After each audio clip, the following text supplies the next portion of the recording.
Okay, all right. And also want to say I'm very honored to be an advocate, a speaking voice for your children, because I know it's sometimes really hard for them to communicate with you and for you to understand what they're going through. And so for me to be able to come up here and talk about seizures and how I've coped and dealt with this condition is very important to me. So thank you. I'm honored. Can you hear that? Okay. All right. Where's my pen? Okay. Okay. So the other things I wanted to do, this is why I came up over here, is I know y'all just listened to doTERRA oils. It was not my intention to talk about them again right after, but I use grounding oils from doTERRA. Frankincense is a really good one for me because it is a grounding oil and it's actually stopped me from having seizures in mid-seizure. Like I was somehow mindful enough to get out of my bed when I was having a seizure and go straight to my oils and where my medication was, and somehow was able to open it up. And of course I poured it all over my hand. But I put it right here on the back of my neck because it goes straight to the blood-brain barrier. And that gets into your bloodstream and immediately calms you down. So with someone with seizures, that is just an amazing thing. I keep this either in my pocket or in my purse at all times. It's kind of expensive, so I try to not use it a lot. But I have this other one I go to that's very grounding, it's clary sage. And that's good for, I put it right here, and I put it on the back of my neck. And the frankincense, you can also put it on your chest and back of your neck. And for the children, you can put it on the bottoms of their feet before they go to bed. And that'll help them rest a lot easier and keep the seizure activity down. So I just wanted to share this with you guys so that you knew that this really does help. And if you have any questions about the kind of oils I use, you can talk to me afterwards. Okay, the other thing I wanted to do is show you a grounding technique that I use. Like right now I'm like super nervous. So before I do something like this, or if I get a little ungrounded, what I do is I imagine, like, everybody put their feet flat on the ground. Okay, now imagine the biggest roots you possibly can coming out of your feet. Okay, do you feel that? Now imagine those roots going into the core of the earth. You feel the energy kind of going down, and the Mother Earth is taking the energy away from the head. Well, that helps me like so much. You have no idea. And so it's something you have to like kind of practice, but it's a form of meditation that I do. But it's really helped me, and it's helped so many other people that I've shared this with. And so I'm really amazed about that. So that's a little grounding technique I wanted to share with you guys. Oh, the other thing that's super duper important is, like right now I'm having a hard time breathing. And if you're not breathing, then, especially for someone with my condition who's susceptible to having seizures, you're not getting oxygen to the brain. And so you can actually, at least for me, send myself into a seizure. So whenever I feel like an aura coming on or something like that, the first thing I tell myself to do is to breathe. Oh, sorry. I'll do it over here. And I'll just focus on my breathing. And actually, I've really been able to stop seizures from happening. Because you can like really psych yourself out. Like, oh my God, I'm going to have a seizure. What am I going to do? So I'm like, okay, just breathe. Just breathe. So that also helps a lot. Okay, and if you share this with your kids, and just do it with them. lead by example. It will help them so much. They may at first not want to do it, but just keep on having patience with them and sharing it, and I'm sure it will help everybody.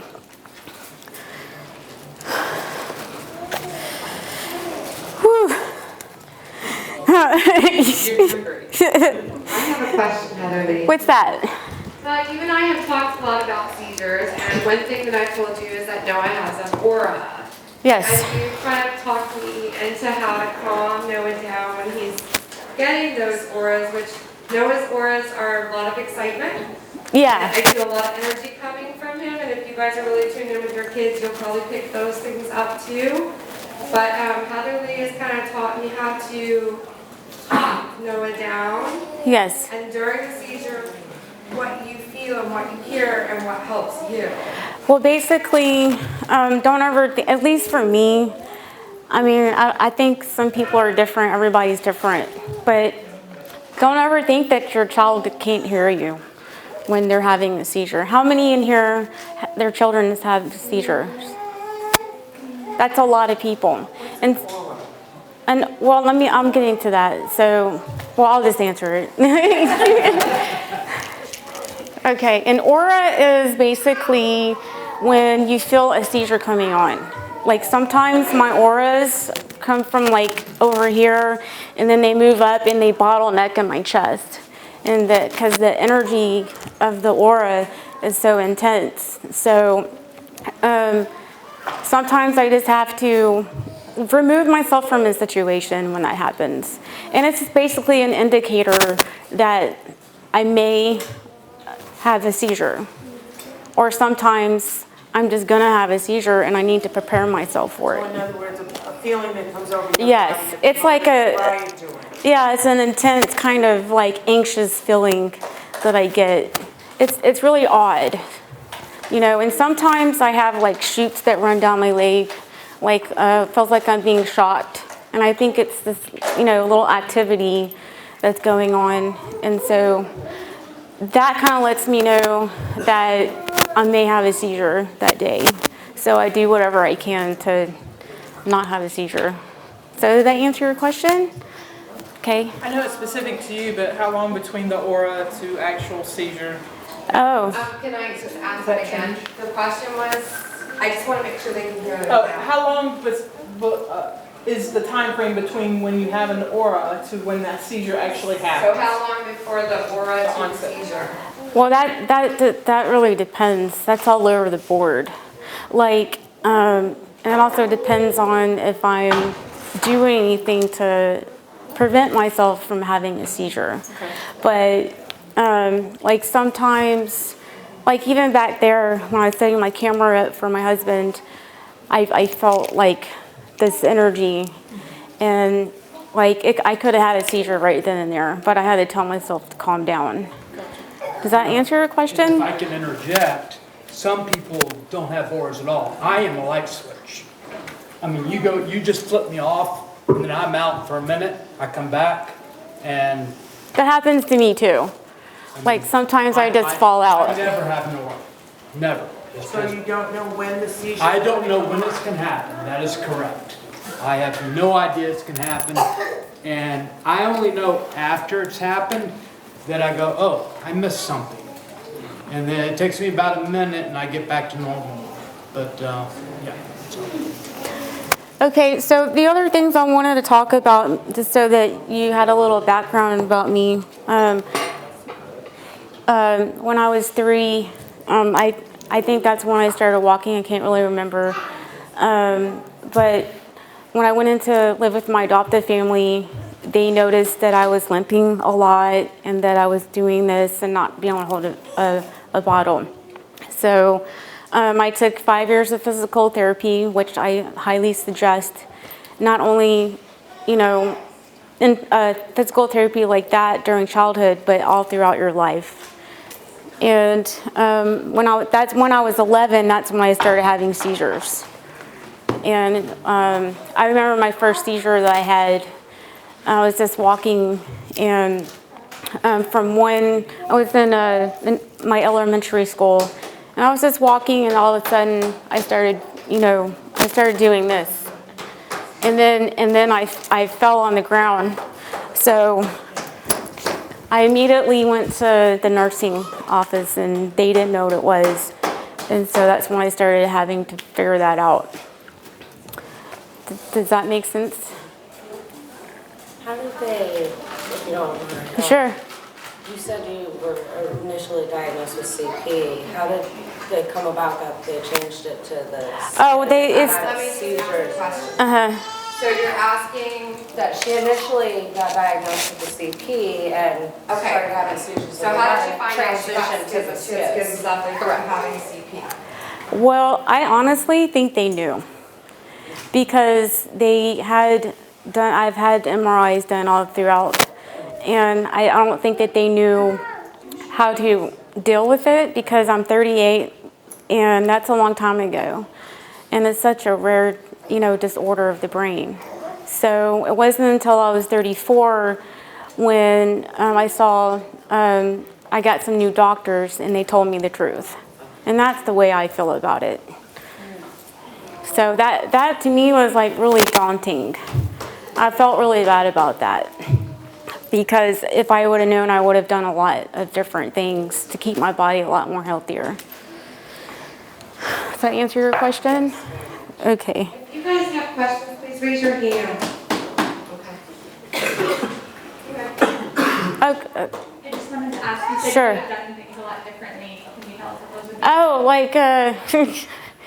well, I just didn't take care of my body the way that I should have, I think. I thought I was a little bit more like normal, because I never really looked at myself as abnormal. And people with schizencephaly have, you can get digestive issues. And if I would have known that, I would have not eaten the way that I did, or I would have changed my diet a lot sooner. Did that answer your question? Okay. Anybody else? Like triggers, like what about like foods and triggers? Oh, what triggers my seizures? I can just give you guys an idea of how Heatherly and I first started talking was I uploaded a video of Noah seizing, and she immediately said the fan ticking in the background. Well, it was in combination of the fan, but there was an overhead light like that, and the fan was, so I could see the repetitive light like that with the clicking. And I was like, well, no wonder he had a seizure. There's a lot of stimulation there. Yeah, and she also had the TV on too, so. Can you talk a little bit about growing up in your education and learning and stuff like that, please? Can you be more specific?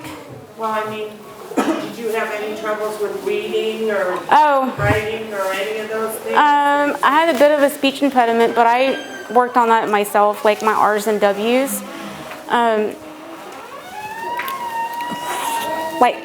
I would say take a ride at Westwood. That's Elmer Fedger room. But as far as, I went to private school. Okay. Sorry. Take your time. Calm down. I'm just a little hot. It is hot in there. No, it is fair. Do you want your chair? No, I don't actually. I'm going to answer your question. I apologize. No. I don't want anything to happen. I'm just trying to grow some roots.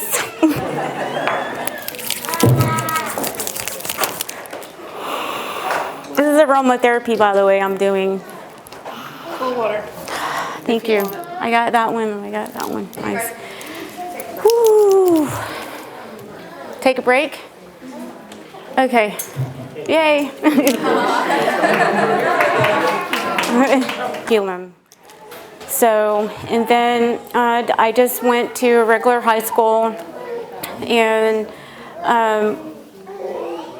I feel like sometimes it is hard to learn, like especially with words or numbers. They don't make sense to me, especially after I've had seizures. Like sometimes I can't say the word. I can see it in my mind, but it won't come out. And so that's been very frustrating. Huh? I have that Well, like I take Vimpat. I take Triliptal and Vimpat gives me word loss. So one thing I would suggest, and it's really super fun, and I know the kids would like it, if you haven't already done this, but do luminosity. It really keeps the mind sharp in so many kinds of ways. Luminosity are brain games. Yeah, and you can play online and have a blast. And so I suggest that. I have to do that because I got sick a while back ago and had a lot of brain fog, and that's when I found out I had candida, and I had to cure myself. And I did a lot of research for that, but right after that, that's when I started doing the luminosity, because I was having a lot of seizures then because my stomach wasn't right. And so because of that, it helped me get back on track. Now I'm just like, all right, cool, you know? Cool. Let's go let Paul tell us a little about him, and then No problem. take questions, because I think you're going to get a lot. So, Oh, you want to stand up? Yeah. Okay. Not that you really necessarily want to see me. No, you're awesome. You're, I try to joke, but I don't gotta always be do better that. than Ron's, right? What's that? Gotta be better than Ron's. Yeah, Ron has problems with jokes, but we love you, Ron. So, I'm not going to repeat everything Heather said, but I did have some of the same issues she did as a child. When I was about 5 months old, they noticed that I wasn't using my right hand to hold a bottle or do anything. And like she said, went to the doctor, and the doctor said, oh, he's got cerebral palsy. Nothing you can do about it. But the nice thing is my parents did not accept that. They said, we're not just going to, just lay him down and say, you know what, there's nothing we can do. He's got problems that, other kids don't have. Well, the one thing they taught me early on is every child has issues. Some child has physical issues. Some children have social issues. Some children have math issues or science issues. I hate English. So the one thing that I really want to stress is your children may have challenges that may be physical challenges that other children don't have, but God doesn't make mistakes. that's right. God does not make mistakes. He brought him here for a reason, just like he gave me cerebral palsy for a reason, gave me schizencephaly for a reason, and I think part of it is for today. God says, okay, because I actually contacted Tricia about it. It's been about a year. Has it been about a year? You were back there somewhere. I'm sorry. You were right there. You moved on me. So I truly think that he gave me this. He allowed this. He didn't give it to me. He allowed it to happen so that I can come in front of people like you that, oh my gosh, I don't know what's going to happen to my children, to my child with challenges. How are they going to make it? Okay, well, I'm now 47.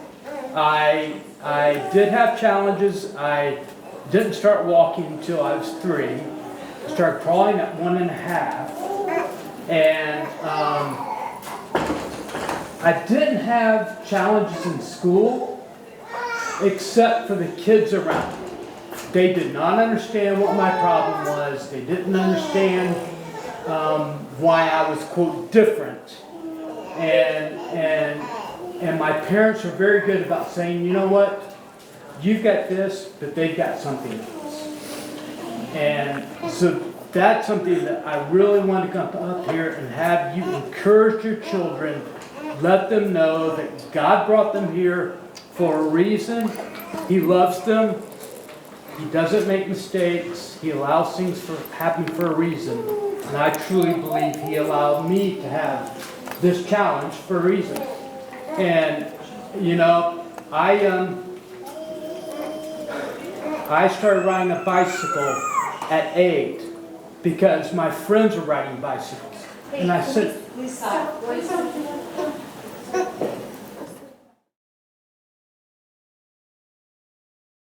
where was I at? Oh, I was bicycling. So I really wanted to learn to ride a bike. And so I fought through the challenges I had. I fought through my weaker leg. And I said, I'm going to learn. And I learned. The kids that have challenges like this, they are very resilient. If you as parents give them encouragement, don't baby them, don't be afraid to let them walk, just like a bird. A mother bird knocks their children out of the nest and teaches them to fly. Well, you have to be willing to do that. I know it's got to be scary sometimes, and not every child is going to be able to do the same things that another child does, but you guys have to figure out where that line is and give them encouragement to go to that next step. And so my parents did that. They allowed me to learn to ride a bike. They allowed me to fall. They allowed me to scrape my knees, cry, and I think that those type of things helped me get to where I am today. I went to regular school. I learned about computers, and I said, you know what? I want to learn more about computers. And I asked my uncle, who's an electrical engineer. I said, Uncle, how do I get to work on these computers? He says, you got to do good in school, you got to get a college degree, and you'll be able to work on computers. And I said, you know what? I'm going to learn this stuff. I'm going to use my brain, I'm going to learn. So I learned math, I learned science. I went from an F in 7th grade in math to straight A's in high school. And I went to college, got my degree, and I now work in the airplane industry. So your children, God made your children's brains to do some amazing things. I have a part of my brain not working right, and so the other part of my brain decided, you know what? We got to help that area because it's not working right, and so it did. I think if you encourage your children to take those little steps, take the baby steps that they need to take, I think you'll find your children's brain doing amazing things. Now, I'm going to talk, she talked about the seizures, and I did have seizures. I started having seizures at 19. I was sitting on the bed talking to my mom, woken her up and said, Mom, we're going to go shopping, right? I was sitting on the bed, and all of a sudden I just fell to the ground flailing. And first seizure I'd ever had. And put it in the hospital, started getting on medications. And I had seizures well, I stopped in February, but I had them for about 20 years, and finally a neurologist said, we need to send you to an epileptologist, which is he's an expert in seizures. An epileptologist is an expert in seizures. And if your children are having seizures regularly, they need to be seen by an epileptologist.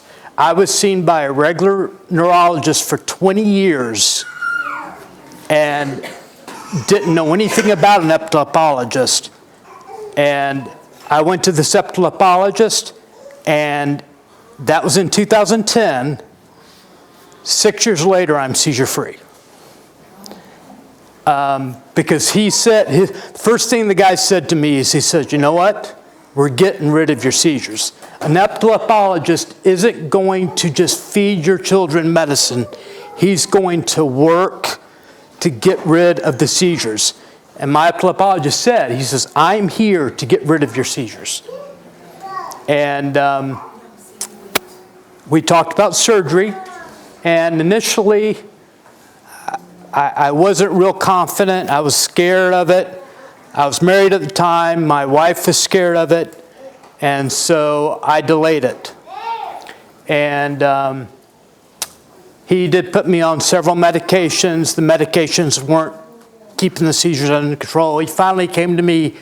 He came to me last summer and he said, well, there's this other thing that we could do. It's a computer they put in your brain and controls the seizures. Or it detects when the seizures are about to happen and tries to tell your brain, nope, stop doing what you're doing. It's called the RNS. He said, well, we can do that.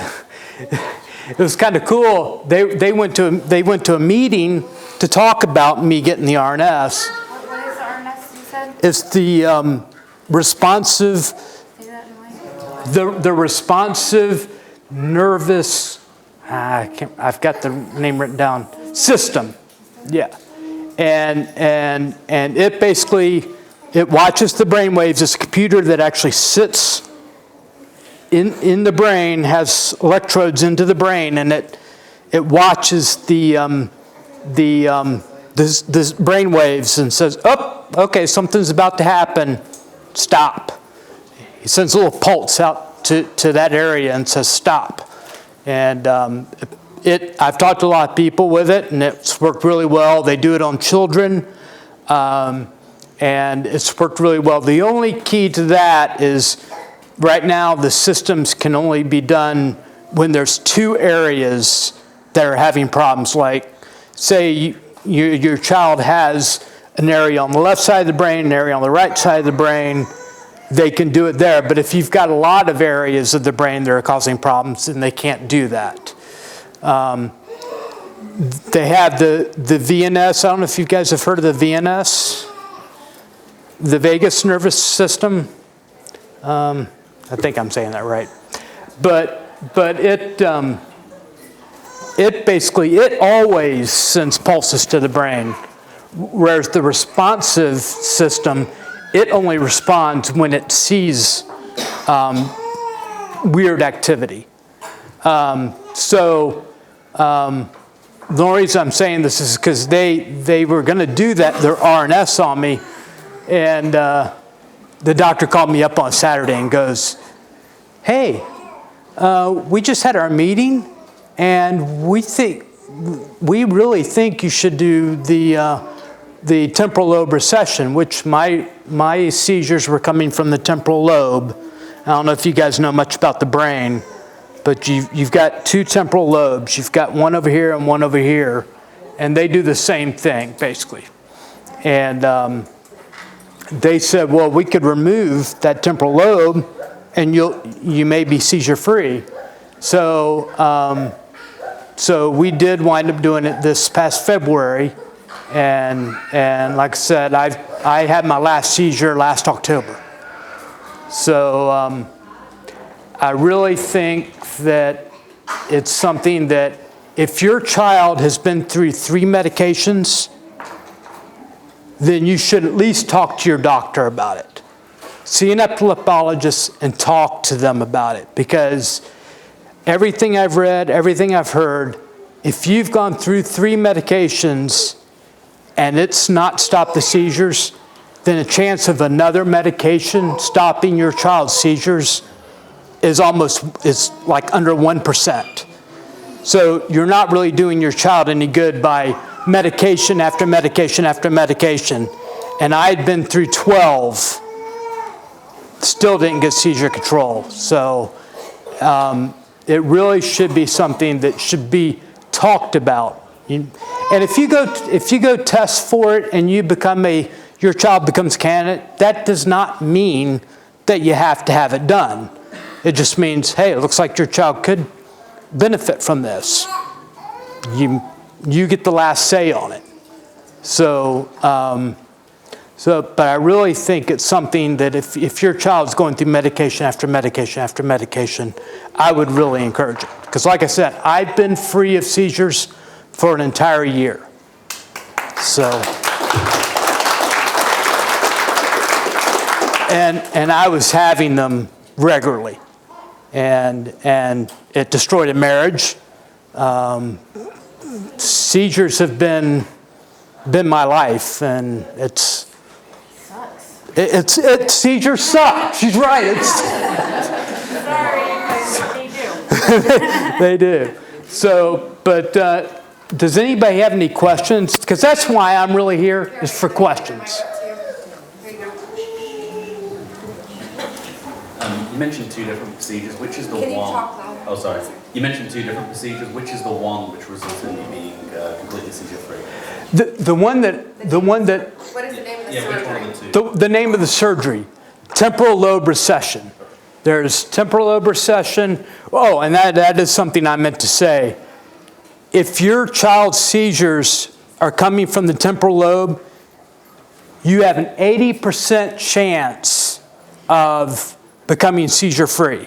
80%. If they take out that area and they find, or if they find that area is not working, and it's causing this, and they've pinpointed, yes, the seizures are coming from that area, there's an 80% chance that your child will no longer have seizures. Because basically they're taking out the area that was causing a problem. And in my case, my area was just scar tissue, and it was just causing me a problem. It was just bad brain tissue that was didn't even need to be in there in the first place. So. We could talk about that, in particular about how you have to find out which side your memory is on, because our kids are so wired differently. That's right. There's this test called the WADA test, and just to kind of explain it to you a little bit, they basically put phenobarbital in you, and it basically turns off one side of your brain. It just basically shuts down one hemisphere. And then what they do is they show you pictures, tell you words beforehand, and then after they shut that hemisphere off, and while it's off, it's like, I think it lasts like 2 minutes. They show you those pictures and ask you what it is. Well, when they shut the left side up, or the right side of my brain off, I was like a zombie. It was like I wasn't there.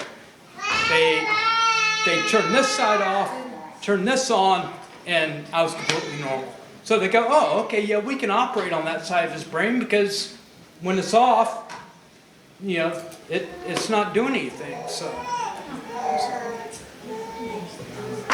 Just raise your hand if you have questions. But then they also have other tests. They have, of course, the MRI. They've got the PET scan. I actually had to go to Chicago for a MEG. I call it a MEG. I forget what the whole word is. MEG. Yep. And that all these tests together give them the whole picture of what's going on in your child, so that they can make a accurate assessment of what can be done. So. I think we have a question. Hello, way back here. Yeah. Going off topic from seizures, I'm just interested in your take on muscle development and weakness. Our daughter, for example, is weak on the right side. Yeah, that's me too. Wondering, now as adults, how much is us overreacting and freaking out about getting her all the intervention she can to overcome it? What is your take just on the challenges you've had with muscle development? Do you want to go first? I can go first. Well, initially, when I was young, once they determined I had cerebral palsy, they did exercises with me daily, stretching, both arms, legs, exercising my hand to, squeezing, trying to touch my fingers, things like that. But once I got into school, my mom and dad basically used everyday things to have me work. Like we lived in Georgia at the time, and I would go out and get logs and bring them in the house for the wood burning stove, or I would go carry 2x4s. As a 7-year-old, I'd carry 2x4s out of the truck to the house. So my parents used everyday things to try to get me to work. Now I know every child can't do that, but they didn't want me to feel like I was always in physical therapy. They wanted me to feel like this was everyday life and that I was no different than any other kid out there. And today, as an adult, I do a lot of exercising on my own. I bike like 15 miles a day. On good days, I'll ride my bicycle to work.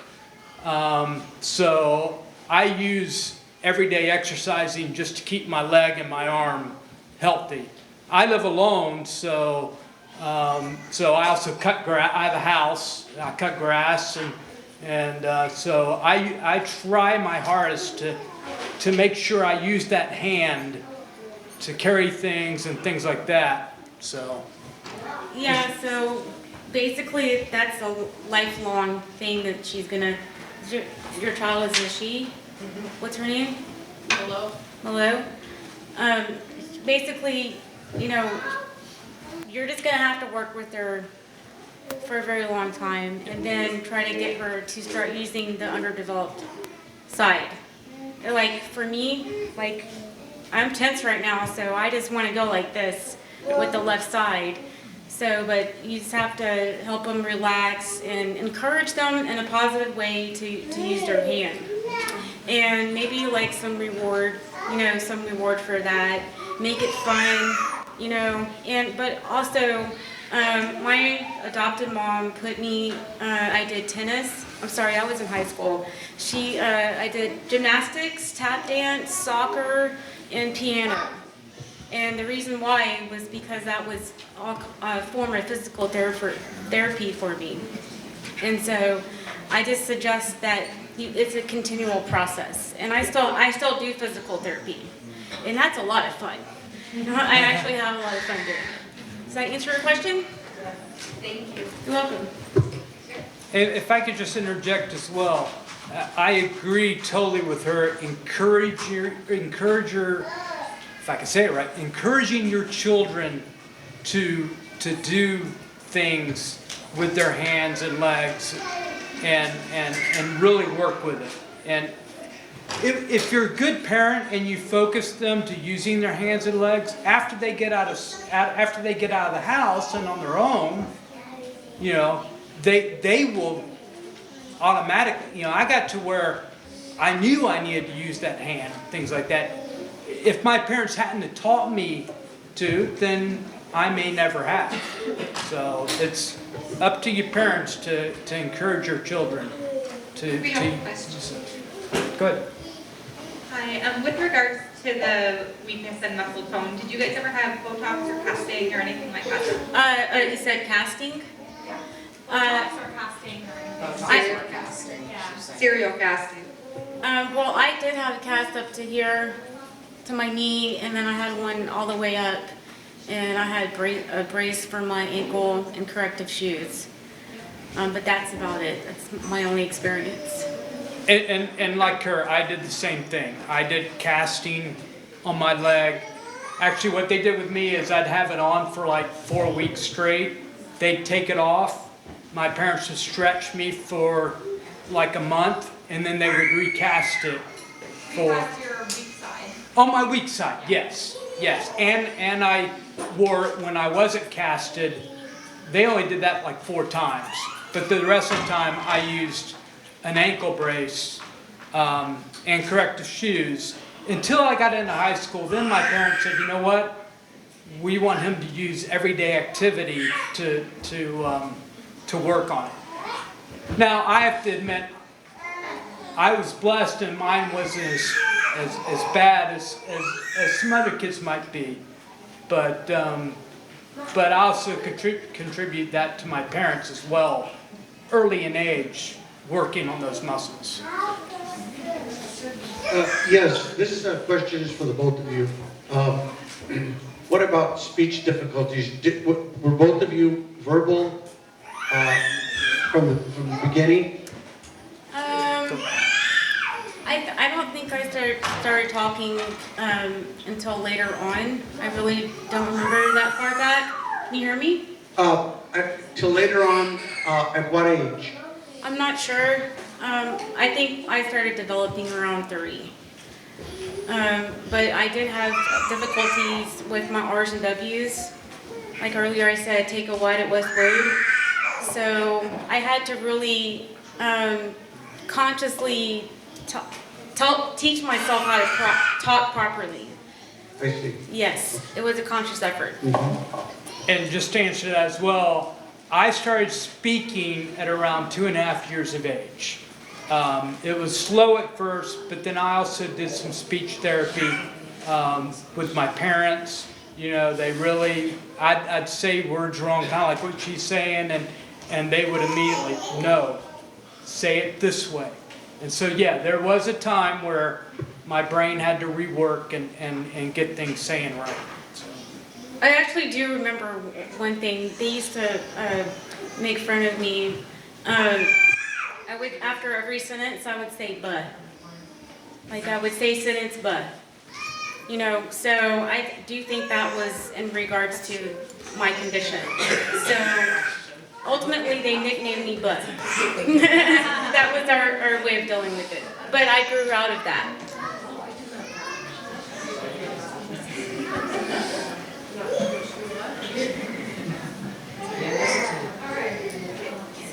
She had a question over here. I know, you make me do it. I have another one. She wants you to exercise. You want me to come back? No, I gave her the mic. She's gave me the mic. Okay. Yeah. This is kind of going back to the casting and things like, sorry, can everybody hear me?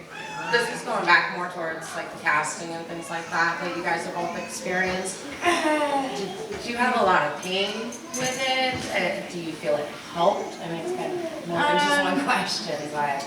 Honestly, because he has more of the lower extremity problems. So what their intention was to straighten my foot out, because I think I was like that. Yeah. Can you repeat that question? I couldn't hear you in the background. Here.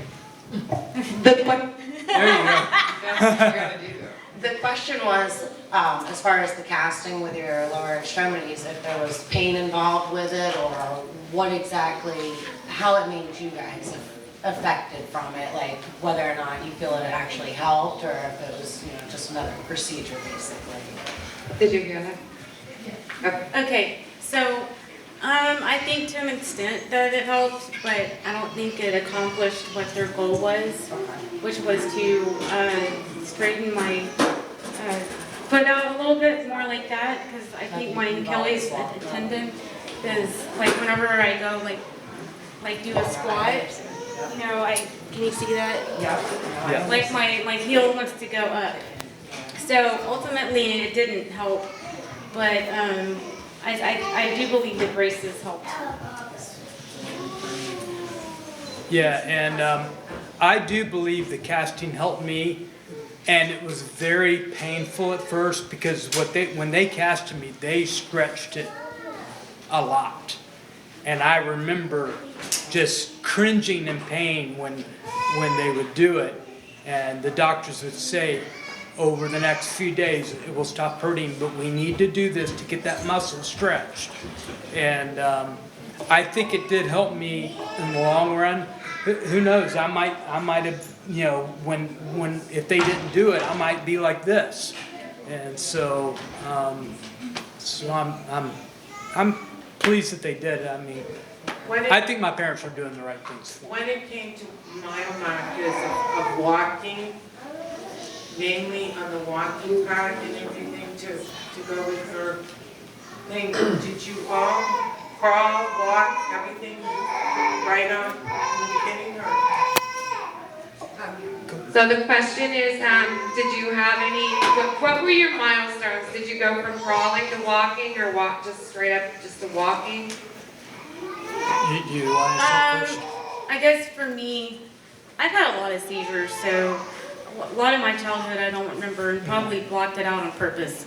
So, but I do remember limping a lot with the left side, and so when I took physical therapy, that's when I had to actually work on that daily. And I do believe normally kids start walking around what, 2? One. It's in the So I walk, wasn't walking till later. And they didn't actually know that I had anything wrong until I started walking or limping and trying to hold a bottle, which was more like this instead of like that. Yeah. Yeah. Yes, I started crawling at 1.5 years old, which you really should be crawling. I think my girls started crawling around 6, 7 months. Yeah. So, and I didn't start walking until 3. So, which obviously, yeah, if I remember my girls, yeah, it was a little after 1 year that they started walking. I have a question. So how did you guys finding out, because I've talked to both of you and I just think it's fascinating, how did you process the fact that you had schizencephaly when you found out that was the diagnosis? Okay, before I answer that question, I had something to say related to your question there. I really feel like it's important for all you parents to continue to stretch your kids. Like that should be, I mean, I think all of us don't like stretching. But I think it's super important that they stay stretched. Because when I started picking up my physical therapy again as an adult, and they were having me do exercises, I noticed I had a lot more range of motion, and like opening up a jar was a lot easier just because I was doing stretches and little hand exercises. Like, I did an hour a day of it, but not just on my hand, but was like a total, I worked on certain areas of my body, but once a week. So I just wanted to say that real quick. Sorry. So I think you asked, how did we feel about the diagnosis? Well, I mean, because we had brought it up between us before, and you know, we all agreed that there should be, and I'm sure you guys would agree, earlier detection of this disorder. So just going through your life and just now thinking you had cerebral palsy, now you know you have a condition that causes cerebral palsy. I think for me, it kind of gave me closure as to why I was like I was. And it kind of put everything in perspective as to, you know, why did I have CP? Why am I having seizures? You know, it kind of gave it closure to that. And, you know, and then when you, to be honest, when you read about it, and the challenges that parents go through with people with schizencephaly, you know, I look at my parents and go, what they did with me. I'm just amazed at what you parents do for your children. I'm amazed, being one that has it, and seeing you, being here and seeing you guys work with your children has just been unbelievably amazing for me, and just insightful. Because let's be honest, not everybody's willing to put forth the effort that you guys do on a day in and day out basis. And so you guys should feel very proud of yourselves for what you do with your children. Do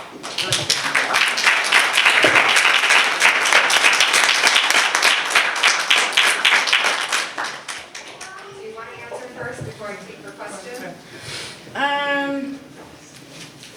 I don't know. I was kind of weirded out by it because I thought that I had cerebral palsy all my life, and so when I was, well, that's what I'm really confused about, because there's a difference between cerebral palsy and schizencephaly, I think. There is, because now, see what it is that schizencephaly is the disorder that causes it, right. cerebral palsy, and then a lot of doctors have that backwards, you guys. Yes. And you want schizencephaly as the primary diagnosis on your child. It's different. It's different for your education, everything. So that's what, you know, just finding out something caused it, instead of just you had no answer, you know? It's just, Yeah, I tried to find out as much information as I could, but as you know, it's really hard to find. So I just accepted it as for I am me, I can only be me, and I'm beautiful just the way I am. That's exactly right. That's exactly right. I will say it till the day I die. Mistakes don't get made when it comes to babies. I mean, I look at these kids, and they're just amazing. I met Noah. This is the first time I've actually met Noah, and it was just amazing to see him there. I mean, we are so blessed to have these kids around us. And I think God also puts these kids with us to also put ourselves in perspective. I think He says, you know what? You know, you have a pretty good life.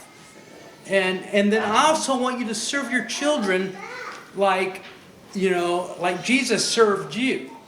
You know, He died on the cross. And I'm sorry, I'm Christian, so this is me on my pedestal. So if forgive me if anybody's not. you're allowed to talk about whatever you want. Well, shoot, I just forgot what I was going to say. I messed you up, didn't I? You're like, I'm going to say this. Yeah, I'll think about it in a minute. All right, Paul. Question. After your brain surgery, Yes. do you see any other advantages to the brain surgery other than the absence of seizures now? Like, did you get a physical improvement as well? I didn't get a physical improvement. Well, I take that back. So after my surgery, because they were actually allowing me to drive before my surgery because my seizures would happen like when I first woke up in the morning. So my epileptologist said, I'll let you drive to work, allow you to drive to the grocery store, but only 2 hours after you wake up. First 2 hours you stay at home, you don't drive. So after my surgery, I wasn't allowed to drive at all, and I understood it. And so for 4 months, I rode my bicycle to work. So I got a lot of exercise out of that. I lost 13 pounds. But yeah, no, and I wasn't expecting any real physical changes.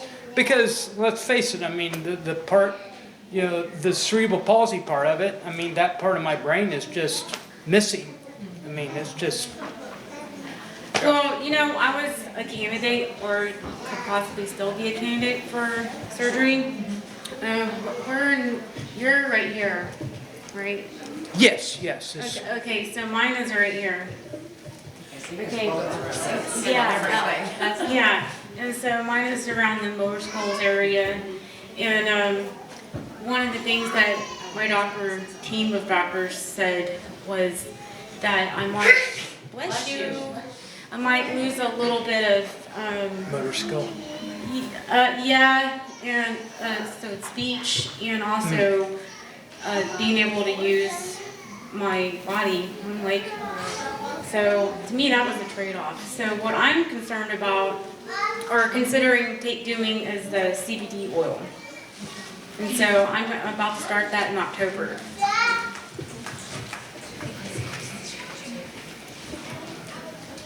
I know you had already said you've been having seizures for a while now, Since 11. Since you were younger. Now, Paul, you said you started your seizures later on in life. At 19. Was there something specific that might have triggered it to begin that you guys know of? Well, I know. I know. Can you repeat what she just asked? Because I don't...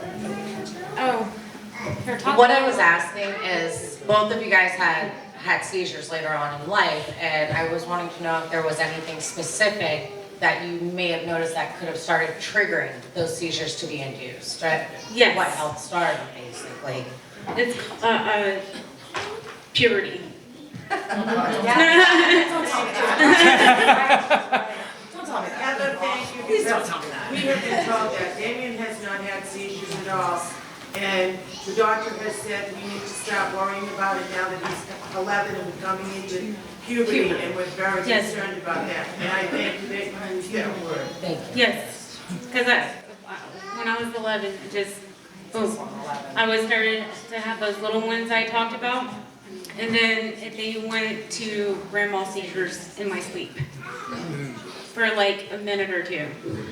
My real mom, while I was living with my real family, I was adopted before that, so I went into a different family, my real family. But anywho, I was living with them, and so they kind of had to figure out how to work with me based upon that, because they, you know, you live with your kid from 0 up. I went to my real family when I was, you know, 11 and 12. Yeah, so that's when I started having the grand mal seizures in my sleep. And then I was really, yes, I would have them in my sleep for 1 or 2 minutes. And then that was Tegretol that I was taking. And that worked really well. But the thing is I was stubborn and didn't want to take it. So you just have to make sure that your children take the seizure medication. Yes, yes.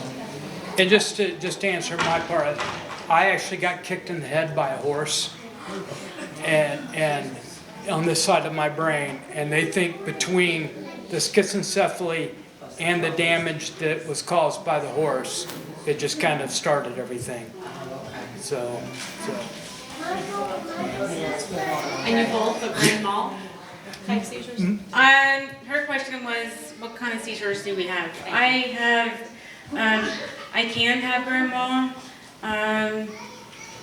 Man, what are all the different ones, babe? You've got grand mal, you've got tonic-clonic, you've got Well, basically, complex partial. I'll describe what happens. Like I'll have the ones where I just stare into space and kind of zone That's out. complex partial. Okay. I never bothered learning the terms. That's okay. You know, and then I can identify by deal. And then I have the ones where I A just, focal seizure, or okay. focal seizure. Yeah. Yeah. And absent seizures too. And the ones where I just kind of go stiff and fall flat like a board. Okay. Like I just pass out. But you're alert of it? You have? I sometimes, if I have an aura and I try to protect myself, I'll go, you know, I'll know that I had it. But if I didn't have the aura and it just happened, it takes me a while to figure out, based upon how I feel afterwards, that I actually had the seizure. Are your eyes open? I think the majority of the time they are, because I remember just like sometimes I don't want to go to bed because I've had a lot of seizures in bed, and so when I look at my bed, it reminds me of a seizure. It's a really, and that's, I don't think we've even covered the emotional trauma. I can only imagine. You know? I can't hear what she's asking, so just repeat it. I'm not asking. Oh, she just talking. I'm just agreeing. Yeah, she was just agreeing about the emotional trauma. Okay, no, but we want to hear it back there, just, what the question, or what she's saying. I didn't say anything. Okay, got it. She just She was just nodding her head and agreeing. and it asked about what kind of seizures we have. Right. That was the original question in that. But just like you were saying, as far as we gotta address So the next, is that it? Or the only two? Oh, the other types of seizures I have. Okay, so I mentioned the falling out, the staring. Sometimes I'll fidget before I have a seizure. Sometimes I just go like that, you know, and then when I start going like that, I'll just hit the floor. And I think I don't know if that would be classified as a grand mal. Well, if you fall on the floor, it would be. Well, I don't know. That one, when I have those are like a minute maybe, you know. So that's basically all I have. I have a lot in my sleep too, which I think sometimes people with seizures that have seizures, I think they can develop sleeping disorders like insomnia, or there's this other one that's close to insomnia. I can't remember the name right now, but it's basically you kind of just like, it's almost like sleepwalking, but not. And so, and that brings me to tell you about whenever I have a seizure and I've been sleeping, I'll wake up, and this is an automatic thing. I'll wake up, start walking around, or I'll go immediately to the bathroom and go to the bathroom. And then next thing you know, all my brain comes to, and I'm sitting on the toilet, peeing. You know, I'm like, how did I get here? You know? So, I mean, that's really crazy. Yeah. You don't do that sleepwalking, it's okay. Yeah. Without the seizures, literally sleepwalking. But that's also very traumatic to go through, you know. And then a lot of times when I'm with my husband, he's right over there, if I have a seizure in public, like I had one a few weeks ago, I was at an art event, and next thing you know, I'm just talking, and I just fell out. But when I woke up, he had finally come over there because he was somewhere else, and he was saying, she's okay, everybody's freaking out. And so I just got up real quick, and I said, I'm fine, I'm out of here. And I left. Because for me, it's a safety thing. Because I don't need a lot of people over me freaking out. You know, and that's when I developed safe words for my husband to tell me. Because I can still see, even though I can't respond to you. And I can hear you, and I can also feel the energy of the area. And so the more that people are calm, the better it is for me. And so whenever I have a seizure and my husband's around, he'll come and put his arm around my head to make sure that I don't hurt it. But he also says, you're safe, you're okay, I'm here for you, I love you.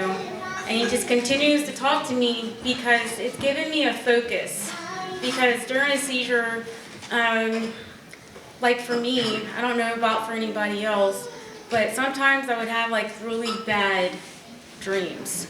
Like if it's a really bad seizure, I'll have a dream that this male energy or whoever is coming for me, and when that happens, I don't think I'm coming back. It's the most terrible feeling ever. And sometimes I wake up and I cry because it's just so painful. And so that's an emotional trauma that I'm going through. That this man was coming to get me, and I'm not coming back, and I'm going to die, and then I wake up, and it's so painful. You know, so thankfully I have a gentleman as my husband that's there for me to let me know that things are okay, and he's that voice that helps bring me back. And so I'm just super thankful. Thank you, honey.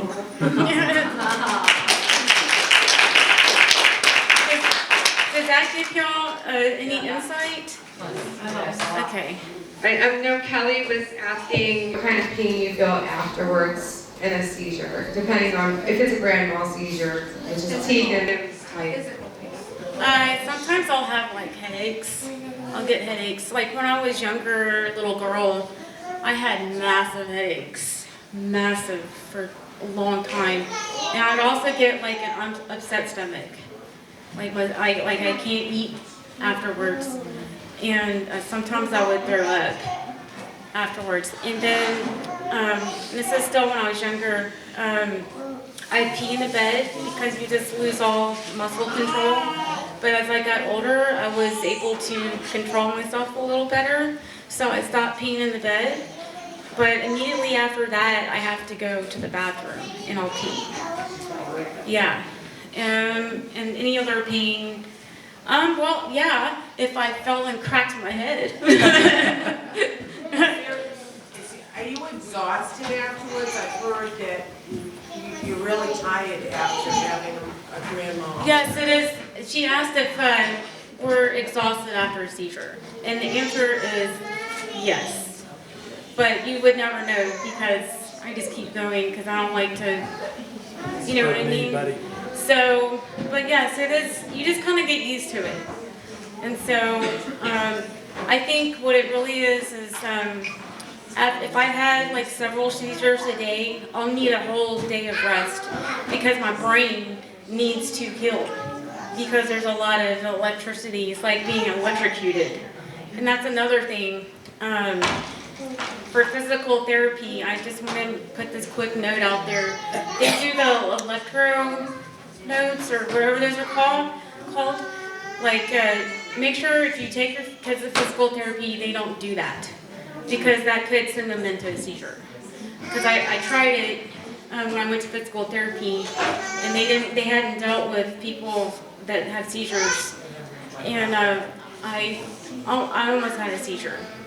So, anywho. I was gonna ask if you have like leg pain, like when you have like grand malls and stuff like that, from being so tense, because my daughter Tegan, she all her extremities hurt so bad. She's so, like she ran marathons, like she's so tired.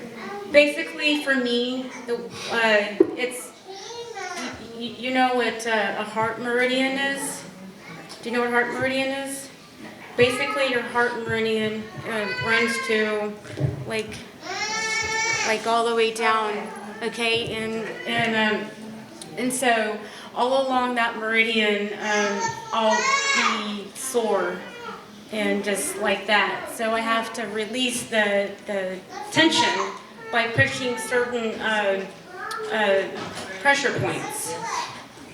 Does it work if you have like cooling packs and stuff, or does the? I would say a heating pack. Do heating, and I would also salt baths. Okay. Because like Epsom salt? Yes. Okay. Just Epsom salt, and if you want to put some oil in there, you can. I usually do lavender. Yeah. Okay. Yeah, just a couple of drops of lavender would help. And the Epsom salt baths will pull out any toxins that are in the body, and also soothe the body and make your skin a lot better too. Yeah. I have one more question. When she was younger, especially, she used to pound on the ground a lot. Like it was a repetitive thing, and even in the car, like she would go like this. Yeah, and then sometimes, like I kind of felt like it made her feel better by having a certain like harder doctor. I think what's going on is that, you know, we just have so much energy that we need to get out, because our brain is just like on all the time. It's just on. So that's why we have to have seizures, to expel the energy, the extra energy that's running around in our brain in that area. So I think it's also a way to expel energy, probably emotionally as well. Because I feel like it builds up. Yes, yes. It does, because I know from before I had my operation, every one of my EEGs showed a improper brainwave. I wasn't having breakthrough seizures where I was actually having a seizure, but my brain, one of my brain waves right here was always going crazy. It wasn't causing a seizure, a physical seizure, but it was going crazy. After my operation, all of my brain waves, including that one, was completely normal.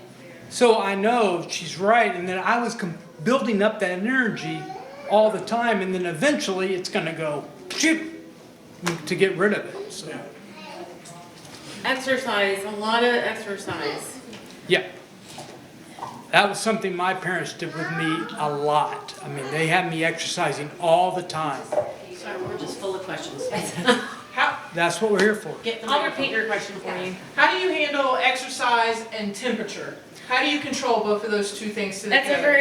That's an excellent question, because I think earlier I was saying I had done a mile or something on the treadmill, and like I said, my body was fine, but if I hadn't had like a cooling rag to put on my face, then I would have had a seizure. I would have passed out and had a seizure. So basically, yes, heat does make a difference. Because Ella, she's just like a little firecracker. She stays hot, and living in Florida. Well, and I think it depends on the person too, because yes. I've lived in Florida for 15 years, and I was having about a seizure every 3 months. But, I'd go out and cut grass and stuff like that, and it wouldn't trigger a seizure at the time. I'd be dripping in sweat. Yeah. And so I think it depends on the person and how they, like with her, it sounds like the heat just causes her problems. You know, Yeah, somebody but- else might not. Exertion of energy coupled with heat and maybe low blood sugar. So there's so many different factors that are involved. What about hydration?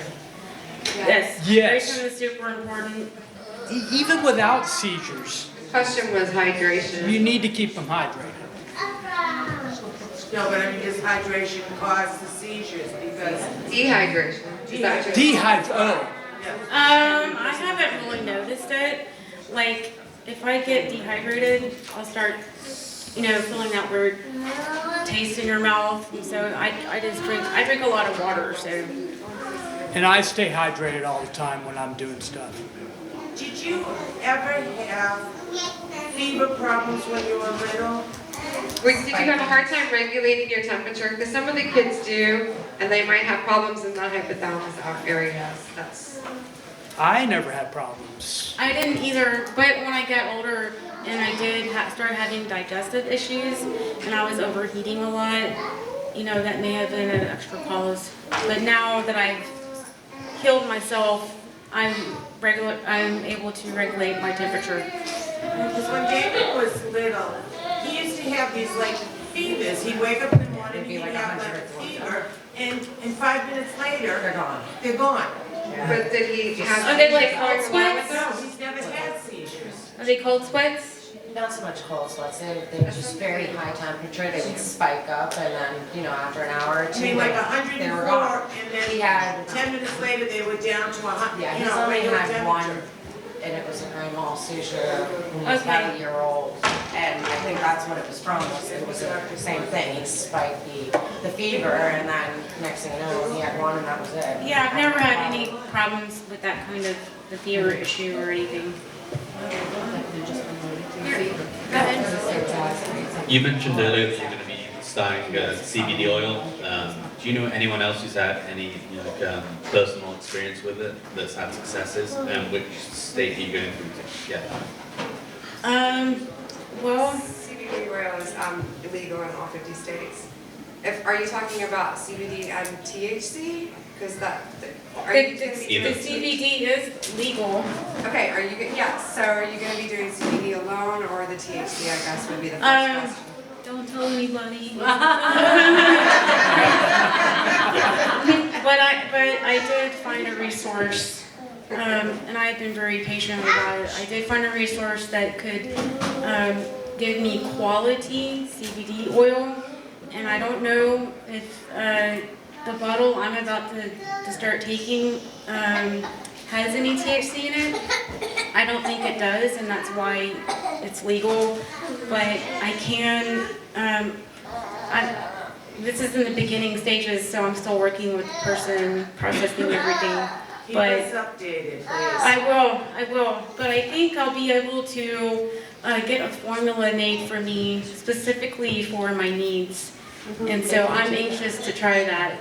I will tell you that I've been on the epilepsy website for a long time. I talked to a lot of people on there, and there's a lot of people on there that take the oil, and some of them have told me they've stopped taking seizure medication completely. Well, you have to wean off very right, wean. You've got to wean, that is correct. But they have weaned off of all medications and haven't had seizures in a long time. I'll go from experience with Noah. Let me just tell you guys, with CBD and THC. We actually went out of state and tried it, and it worked briefly for him. But what I think the question is that there has to be a ratio that's correct for our kids because they're missing areas of the brain. We're all different. So because Nova Lee is doing good on a certain strain doesn't mean that your child's going to do good on that strain. There has to be some research to really find out. Because there's something to CBD. The CBD opens up the receptors, but the THC calms it for some reason. So we really have to figure all that out. And we're so far away from that, it's ridiculously sad. But I will definitely keep you updated because I'm ready. Huh? Are you in Florida? By what? Are you in Oh, no, I'm in Texas. Yeah. Okay. So, but I'm ready to kick these seizures butts. If you guys ever have questions for Heather Lee, she's with our foundation. You can email the foundation to Heather Lee so we can forward it over to her. That's what she's there for, you know, to answer questions like this. Anytime. Yeah. Does anyone else have any questions? Like just if you were in perspective of what your child might ask. I have more of a comment than a question, and it goes with the CBD oil. I ordered my son John, he's 2, fully Cannabis, it's called, off of Harbordashery.com. It's the lowest dose of CBD that they can give you, I guess, but it's mixed with frankincense and holy basil and sweet orange. And I just put it on the high tone side. He has full range of motion. The very first day that we put it on him, he got up on his own and started walking. Yay! And it's not expensive, but he has shown so much progress just since this oil, and all of his therapists are sharing the news, and everybody's super excited about it. Everybody's trying it, so if you were interested, it's just a cream, and we put it on his leg. We put it on his leg and his hand, and he's definitely, he can open his hands, reach for the sky. So it might be that particular with the frankincense that's also a calming agent. He would always walk before pulling your hand. He had never had the confidence to do it himself. The first morning we used the cream, that night at 7 p.m. he just up and was walking all over. Wow. It's What an literally a accomplishment. miracle cream, and it's Harbordashery.com. And there's 4 different creams. We've only tried the one, but there's no reason to try anything else. I might have to It's get that amazing. information from you. Yeah. I think we all want the information. Yeah, I can't get him to stop running. She has a question over there. All right. I just wanted to ask, what was it that she stated? Well, I think we're gonna have her write it down for everybody, so we can all look this up. There's a question back there. We'll get it for you guys by dinner. Back there. Way back in the back. Way back. I can just yell, I don't need the mic. I'll repeat it for them. I guess I'm just kind of going off topic now, but I'm wondering about in the future, like with their education, I'm just wondering if either of you had any issues with math or dyslexia or anything of that nature. Yes, math is quite a challenge for me. Oh wait. Did you need to repeat the question for? No, I heard she. Okay. Oh, she heard it? Okay. Yes, math. I do have dyslexia sometimes. Like I'll flip numbers around. After I have a seizure, like numbers do not make sense at all to me. And then also,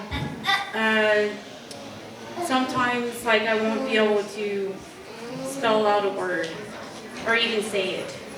So, but that was more, I think, has to do with the seizures, with the impact, the medication that I take, because you can get word loss and stuff like that. But I think that what you're kind of asking is, as far as intelligence, I feel like I'm super intelligent, and I feel like I haven't, like that has not been hindered. It's just probably some learning disabilities or conditions, I like to say, that take a little extra work. And I think it depends on the person, because I did very well. Once I got a drive and I got into computers and I realized what I had to do, I drove right through high school, engineering school, and got near the top of my class. So I think it really depends on the person. My area damage is back here. It's not in the cognitive area, so it didn't affect my cognitive abilities, and so I feel I'm blessed with that. Are you open or closed? I'm open. I'm open. I just wanted to remind you guys too, the book back there, Schizencephaly, has 2 adult stories in it. One is Philip Kirkman, who's not here, and Carol McPhail, which a lot of you know Carol. They talk extensively about their unilateral cases, and if you haven't read it, if you don't want to buy it, you can't buy it, sit down and read their stories over here in the corner, because it's kind of like really eye-opening to see. You guys are getting a glimpse into two adults that were willing to open their lives to you, you know what I mean? But we hear these stories and you guys are amazing. I hope this is beneficial for everybody.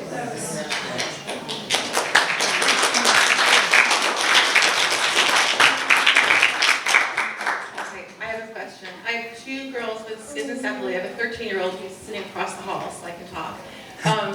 But she hit puberty very early, and she has little emotional outbursts, or it could be like a sassy, preteen. But very recently, I'm a physical therapist also. No, I know you're trying to help me.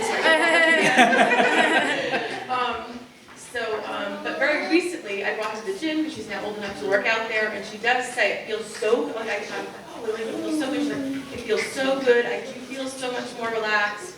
And she doesn't have seizures. She has unilateral closed lip, and I don't know if either of my girls ever had seizures, but she does say it's very grounding for her. It makes her feel so great after she goes. She's like begging me every day to go, and she's burning like over 1,000 calories every time. So I'm wondering if you think there's a correlation, like a stronger than a typical person to exercise and you feel good. As mentioned before, we just have a lot of energy. Right. And so we need it, if we didn't exercise, then I think it would be, I would be more susceptible to having a seizure because it has to get out of my body somehow. So yes, when I work out, like sometimes I don't want to stop. And I have to like really push myself because I don't want to overwork myself. And I have to tell myself to rest. So I do think there's a correlation. And I agree with her. Just in general, just having it and having the physical challenges I have, getting out on the bike and being able to go and go and go, it just gives me confidence in myself and encourages me and just excites me. And so. This is Tashina. She's 18 and she's asked if she could speak to unilateral schizencephaly. Bilateral? Open lip, bilateral. Bilateral. Open lip. She's doing great. Pretty fascinating. Come on over here. You're a member of the team. Hi, so my name is Tashina Veronco. I'm 18 years old. I live in a small town in North Dakota. I have 3 younger sisters, and I just graduated from high school in May. Yay! And I was actually, I don't know in bigger schools, but in smaller schools in North Dakota, especially the top 4 or 5 people that get to speak at graduation. So I was the 4th person, so I got to speak. I did the welcome, which was not very much, but it was a big compliment. I was diagnosed a few months after I turned 2. My sister Anya was born, and my mom noticed I started crawling when I was 1, walking when I was 18 months, so my mom kind of noticed that my gait was different and I still was tripping and stuff. So my mom asked the doctor to look at me, and he said I should get an MRI. When after the MRI, the doctor came into the room to talk to my parents, and he just left right away. He didn't even say anything to them. Then a few minutes later, apparently he came back and was like, she shouldn't be doing this good. But then throughout the years, we've had doctors tell us that I wouldn't be able to do anything. I wouldn't be able to walk, talk, speak, eat, anything, but I'm doing all of that. A year and a half ago, I got my driver's license. I'm jealous about that because I can't drive. I'm still learning things about driving, but... Tell me your diagnosis, Tashina. When I was lit at past 2, I was diagnosed with open lip bilateral schizencephaly, which I've heard is the most severe kind, and then cerebral palsy.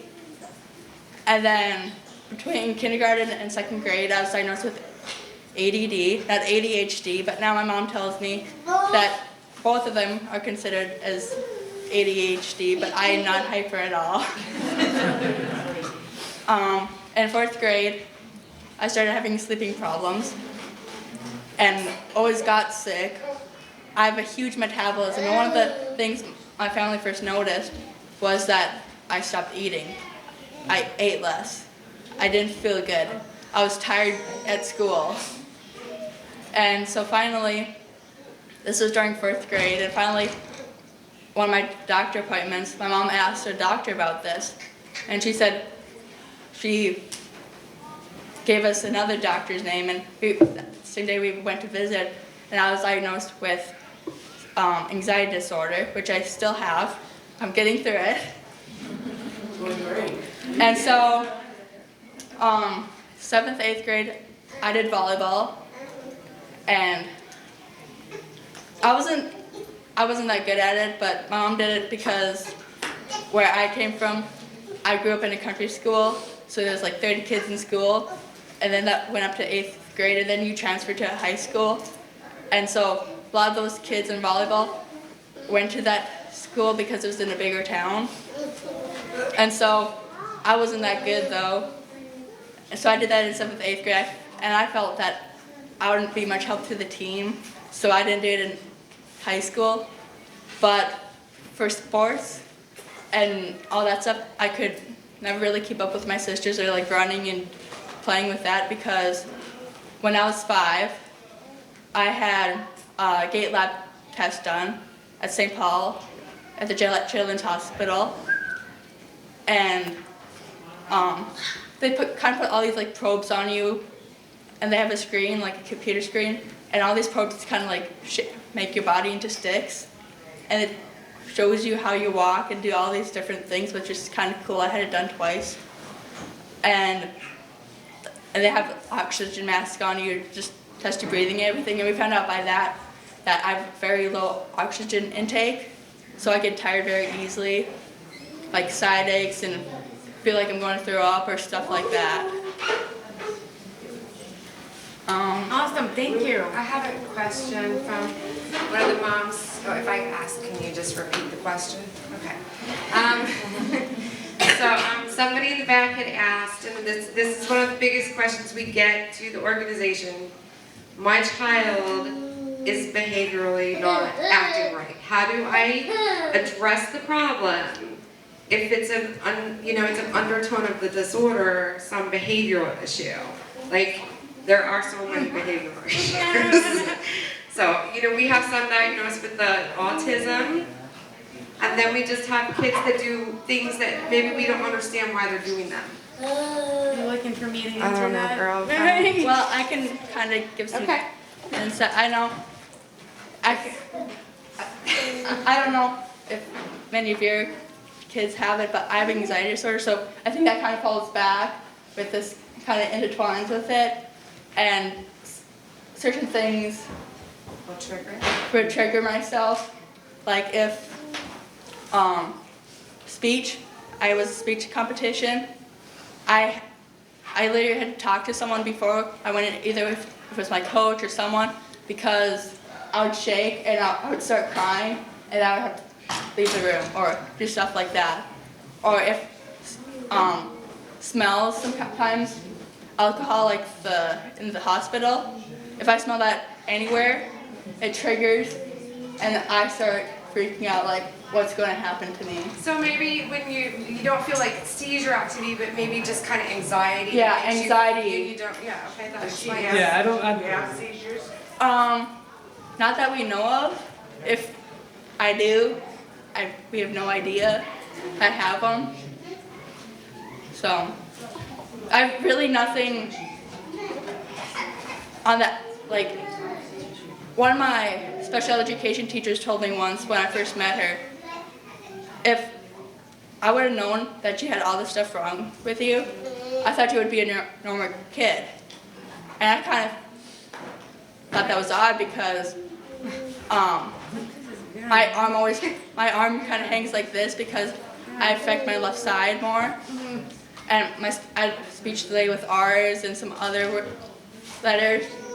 So I kind of felt that kind of odd because, and then between 10th and 11th grade, I moved to another small town, and I made 2 really good friends, and I didn't tell them at first that what was wrong with me because I thought, oh, maybe they thought I was weird or something. Because in the other small town, my friends, everybody was friends, and the parents grew up together, so it was kind of this big circle. And so at first I didn't tell them, and then when I had a doctor appointment coming up, I finally, like, oh, I should kind of tell them just in case something comes up during these doctor appointments. And they're like, if you would have told us, we would have known that anything was wrong with you. I think sometimes, at least for me, you get frustrated.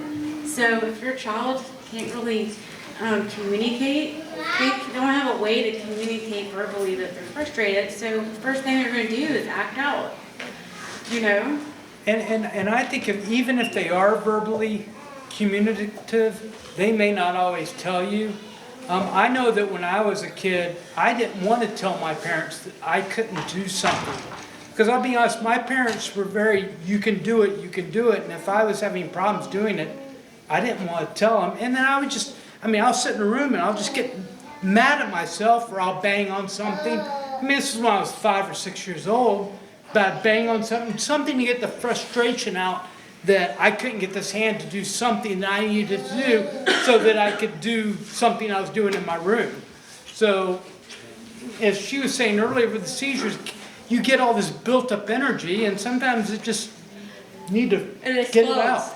Is it hard to differentiate what Yeah. emotion you're feeling too? Well, that's what I was about to say, is that sometimes you can't identify, even as adults, we can't identify what we're feeling, and we don't know how to explain it. So as children, I'm sure it would be the same way. They don't know why they're feeling it, or even how to explain it. Right. I know now, even as I'm 18 years old, my mom, before I left for the trip, I came up to the house, and I live in a separate house from my family now, my rest of my family, but I live in the same yard.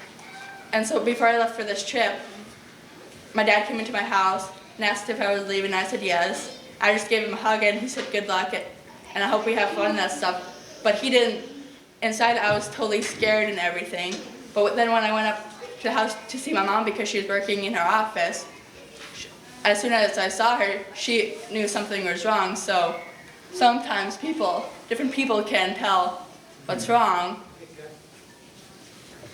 Before you ask that question, Tristan, shit, I just forgot again. Oops, sorry.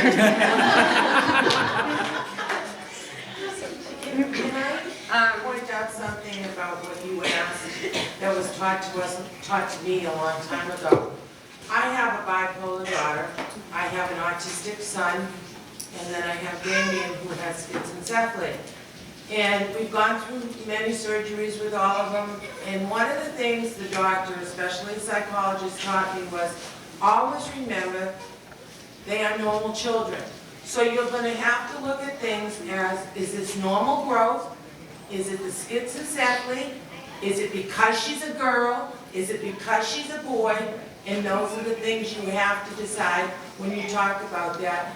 With this behavior, is this a normal thing? An autistic child that I have, he's a year older than Damien, went through some really bad times last year when he was 11 years old. Damien turns 11, and I thought it was the autism doing it. Damien starts going through it again. So then I realized it's age.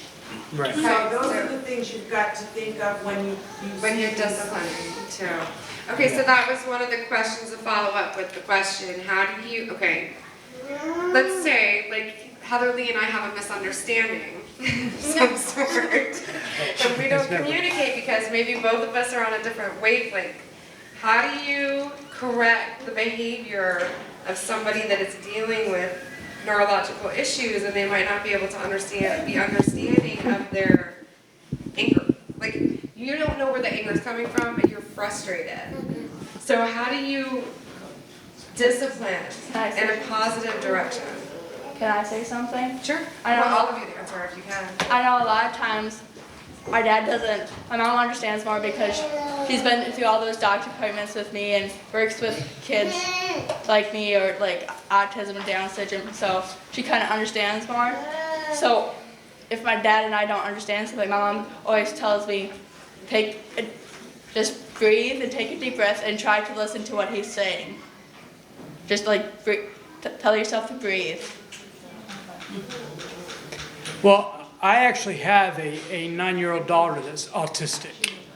And when she acts up, she's very, things have to be a certain way. If they're not a certain way, she gets angry. If things aren't in the place that she thought it was or it used to be, she's freaking.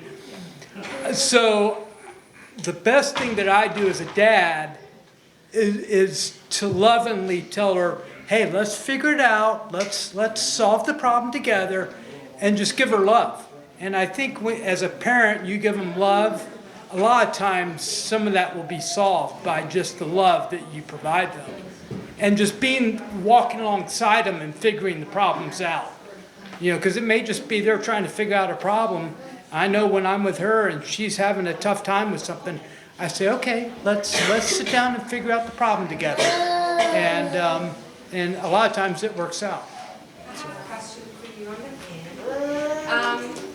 She's asking, how do you, I guess this is a complicated question, Michelle. Yeah, it's like, okay, when you were younger and your parents were trying to teach you a lesson, or my daughter has unilateral. What were she has unilateral lips, and she understands what I'm saying. She gets that, she gets what I'm saying. It's just the motor skills area that she's lacking in, and so I don't know how to teach her a lesson in a positive way, because I gave her because of her disorder, and I don't know really how to do it in the right way and teach her lessons. Well, I'm trying to think back of what my parents did. I know I have 3 younger sisters, so that also kind of affected it. But I know I did everything. My sisters and I were in training and dance camp, so we did everything kind of together. But so if they did something, my parents want me to do something, and I tried my best doing it. And if I had troubles with it, we worked on it harder. So just like if you had a behavioral problem, what would your parents do to try to push you in those directions? How do you fix a behavioral problem that might be caused by an underlying condition in a positive way? I think just talk it out. That's what my parents talk it out. And I know sometimes when I got older, I kind of talked back because I didn't like what they were saying. So one of the things my mom did was soap in the mouth, but I don't suggest that, but that's what my mom did, or put soap in my mouth, like Dawn dish soap. I've been there.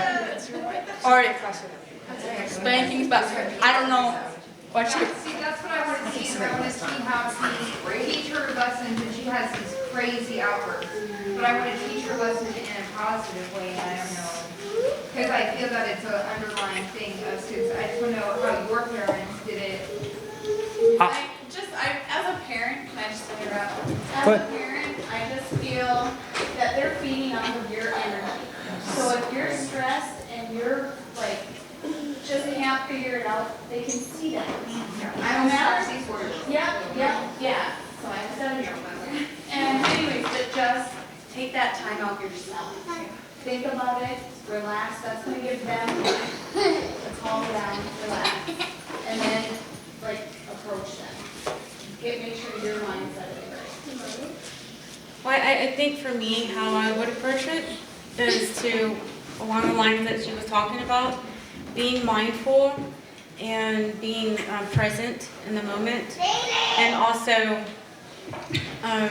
being super duper patient, and just keep, no matter what, never give up, because you're not doing anything wrong. You just have to go from if you're going from point A to point Z, maybe you have to take an alternate route, and that's just the way it is. Do you have any behavioral therapy when you were younger? Or is that something kids with schizencephaly have to do?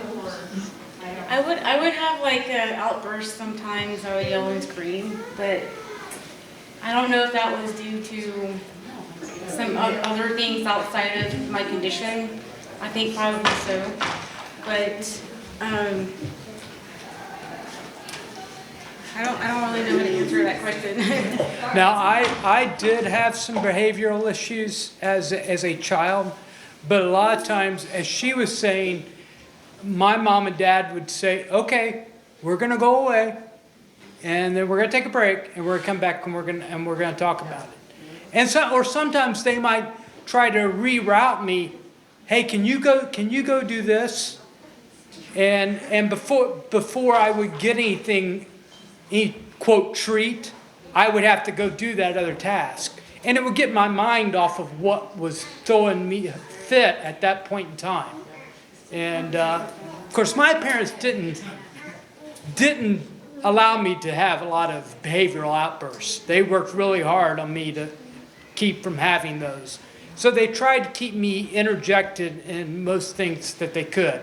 So I didn't have time to sit around and have the behavioral outbursts. So, well, maybe, don't focus so much on, is this a behavioral issue? Just try to find a solution for whatever you feel isn't going right. Does that make sense? Yeah. Because I think sometimes we get stuck on that, and then we start owning it. We are not our behavioral issue. I am not a seizure. I am Heather B. Jackson. That's right. So I think we get stuck in that kind of thing. You get where I'm going? Yeah. The question has not behavioral issues, but something I just witnessed downstairs that I know I go through a lot with Damien. How do you deal, growing up with the adversity with your peers and, prime example, what I just witnessed, another little child asking the little girl that's in a wheelchair, why are you in that chair? Or in his case, in your guys' case, why are your arms like that? Why don't you talk? Why, how did you overcome these things with your peers growing up? Well, I'll go ahead and answer first, but I learned very early on, my parents taught me that you're no different than anybody else, and if they talk about you, then you just need to turn away and ignore them. Because really, if you ignore them, you're taking away their weapon. If you ignore them, then they didn't get what they wanted. They wanted to get a feedback from you that makes you angry or make you feel bad about yourself. Well, I learned, turn away. Even today, even if they see me limp a little bit and they say, oh, look at him. I just go, okay, go the opposite way. Because you really are taking away their weapon if you ignore it. If you don't ignore it, then they're getting exactly what they want. So that's the way I handle things. I know when I was younger, some kids would ask me, why do you have a cast? And so I explained, but I never liked explaining because I want to be like those kids. But now as I get older, I'm starting to embrace it.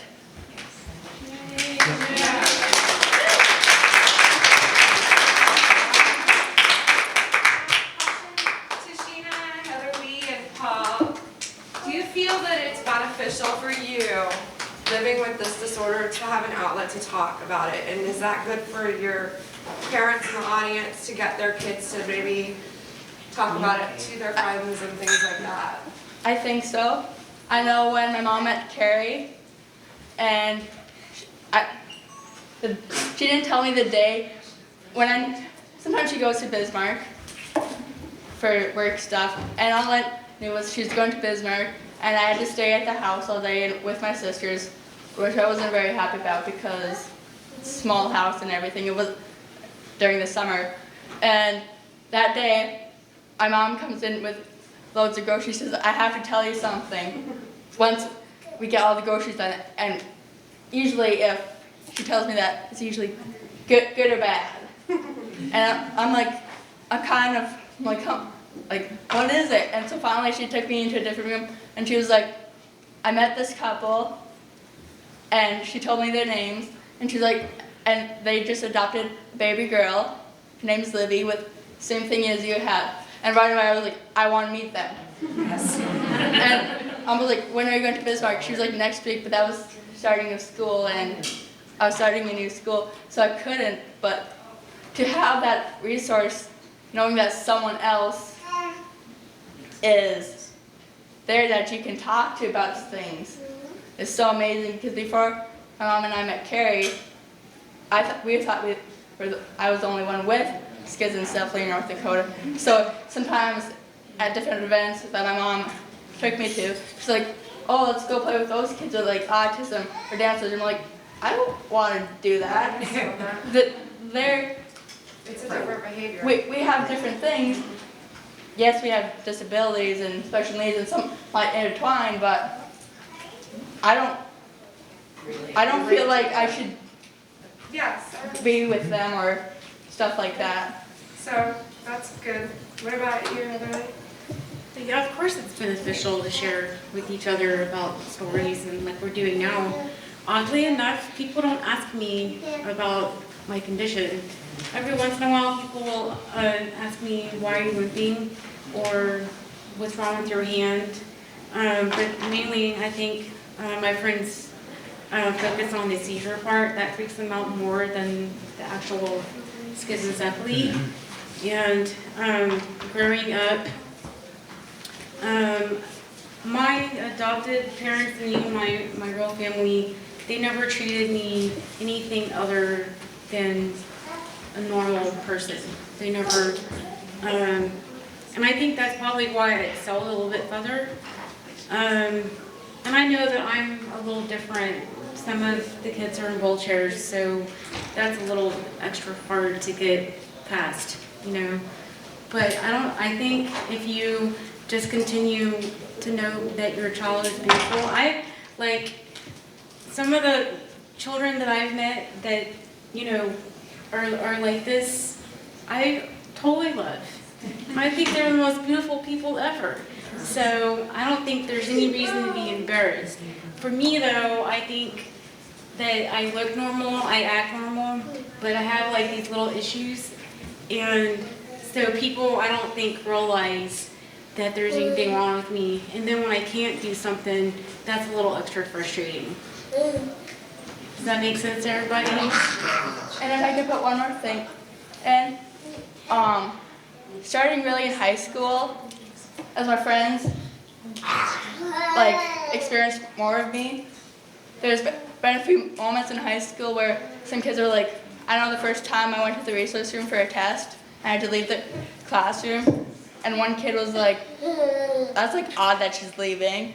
I know my two best friends I grew up with, and my parents grew up with their parents, was like, you don't say that to her, and stuff like that. And every time they know I have a doctor appointment, during the day they ask me, how's the drive, or because it's like a 10-hour drive to get to my doctor appointments. So like, how are you doing? Are you nervous? Like, how did it go? So they're very supportive. Yeah, that's great. I have something I wanted to bring up. Do y'all ever think about the lighting in your house, or the music in your house, or anything stimulating like that? Or colors of the walls? Does anybody like what are the colors on your walls? Neutrals? Are you doing that on purpose? No? Well, when I painted my house inside, I love painting, I picked a color that was very calming. And it's like a bluish green. And when the sunlight hits it, it has like a blue green to it, but when these kinds of light hits it, it has this really warm green. And it just makes me feel really calm. And I think that's important. The other thing I do to change my environment to help me not be so overstimulated is I do the lighting that I have is really kind of moody. You know, I do have overhead lights, but I only turn the ones on in the kitchen because you need light to wash your dishes. But other than that, I have like lamps or little accent lights that kind of light up the place. And so, and then music. I also listen to music that is very calming. It's all got a little groove, you know, you can dance to it, but it doesn't overstimulate me because there's so many things around us that can trigger seizures. And if you're just mindful as parents to make the environment conducive to keeping your child calm, that might make a world of difference. I just wanted to share that. Question with you, talking about that. Grocery shopping, going to stores, any of those things trigger you at all? Yes. Not the grocery store because I mentally prepare myself for that. But like my husband likes to go to concerts, and I thought that he thought that I just didn't want to go, and that's not the case. It's just too many people. It's too overstimulating, too many people, and what about shopping at like Target where they have the extra higher things that have the coloring of in the kit? The LED lights? No. Higher and the coloring of the towels and stuff like that, is that? No. However, I do not suggest painting your kitchen yellow or orange because even as regular adults, that can trigger tension. Sorry. But that can, so I think, like stuff like that. Do you know what I'm saying? No, because I have friends that have seizures and they say that certain stores that they go shopping It's probably the flickering of the megahertz, or it's megahertz, right? Of the lights. The frequency of the lights, yes. I mean, we as part of testing, they will flicker lights in your eyes, and they'll do them at different rates to see if certain frequencies trigger your brain to seize. And certain patients, they don't bother me. I mean, they can do any rate and it doesn't bother me. But other people, certain rates, boom, they have a seizure. Do you remember White House being here yesterday for use? I'm so tired. For y'all that were here, I talked about vision therapy. Noah seizes in the back dairy department of any grocery store we go to. It's the fluorescent lighting in there, and it was described to me with the pale optic nerves and the small optic nerves that it was just like a flicker, nonstop. And I don't know if you guys see what Noah does. I do. But he can't go. If we go to, I can't say names of stores, but if we go to the store, we have to stay away from that department. The things that light up in the back. No. What department is that? Any dairy, the dairy and the meat, you know, the things that start lighting up and they have all the fluorescent, even produce has some fluorescent lighting. They should all be moving to LED for the sake of all epilepsy patients because, you know, those lights are awful.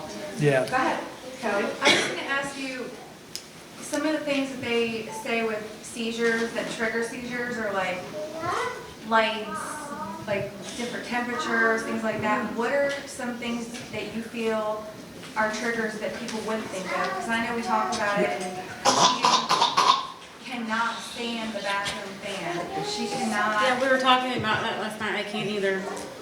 Well, I will tell you, a big trigger for me is stress. If I get stressed, and for kids, I mean, they could be stressed over,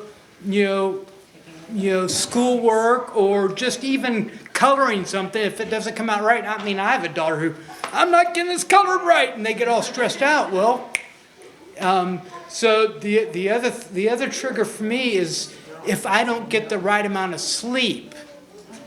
That will trigger one for me. That's why, like for me, I said the first 2 hours I was awake, because right after I wake up, if my brain hasn't had enough rest, it could trigger one.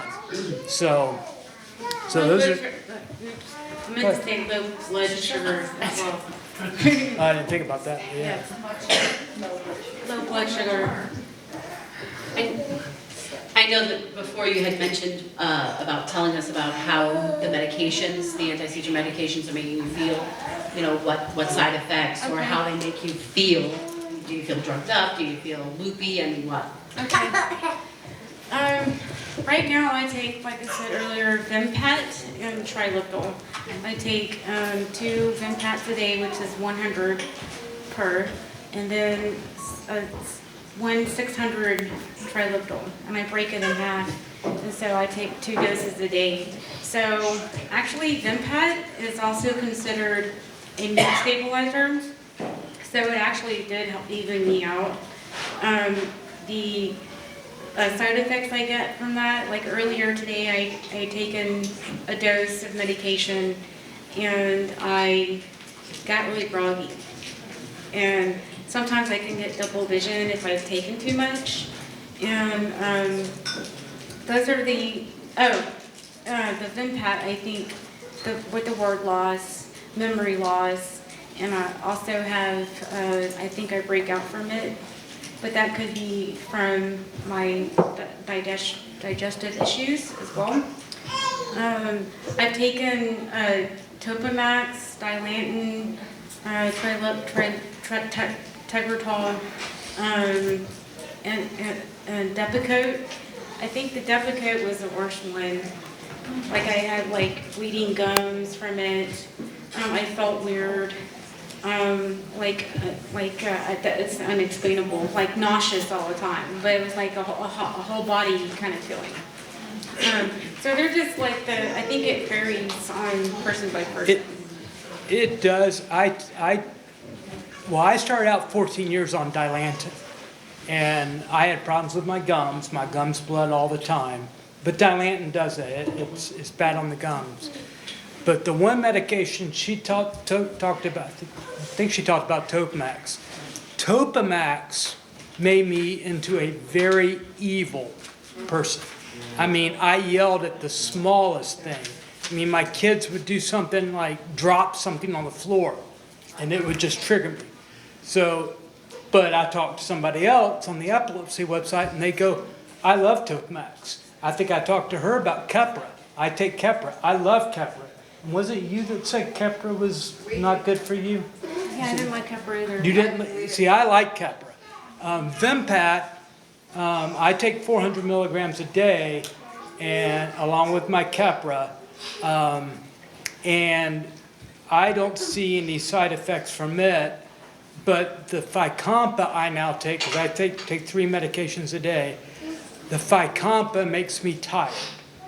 But as she said, every person is different. You just have to kind of watch I know with children, it's a little harder to kind of know what's going on inside, whereas, we can I can go to the doctor and say, man, I hate this. I took Aptium for about 3 months, and I said, this is terrible. It's just making me into a zombie. And he was able to change it. But like she said, everybody's different. I just want to say one thing before we move on. I took Zonogram, or Zonogram, it's one of the two. And I was in that top percentile that it made me lose a lot of muscle mass. Like I had, like it acted like a speed. Like I was sped out all the time. And so I lost a lot of muscle mass.